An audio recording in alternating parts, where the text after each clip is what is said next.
প্রচলিত পদ্ধতিতে যেখানে শরীর দুর্বল হয়ে যায়, ডক্টর সারোর স্যারের হোমিও পদ্ধতিতে রোগ প্রতিরোধ ক্ষমতা বাড়িয়ে ক্যান্সারকে মূল থেকে নির্মূল করে।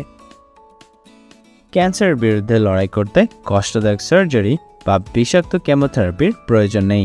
ডক্টর সারোর স্যারের চিকিৎসায় রোগীরা আল্লাহর রহমতে সম্পূর্ণ নতুন জীবন ফিরে পেয়েছেন, কোনো কষ্ট বা পার্শ্ব প্রতিক্রিয়া ছাড়াই। সুতরাং সিরিয়াল দেওয়ার জন্য আজই যোগাযোগ করুন নিচে দেওয়া নাম্বারে। ডক্টর সারোর স্যার রোগী দেখেন শনিবার থেকে সোমবার ঢাকা পল্টন এবং মঙ্গলবার থেকে বৃহস্পতিবার হবিগঞ্জ, সকাল 10টা থেকে সন্ধ্যা 6টা পর্যন্ত। সুতরাং ক্যান্সার হলে অ্যান্সার নেই, এই কথার ভিত্তি নেই। সবাই ভালো থাকবেন। আল্লাহ হাফেজ।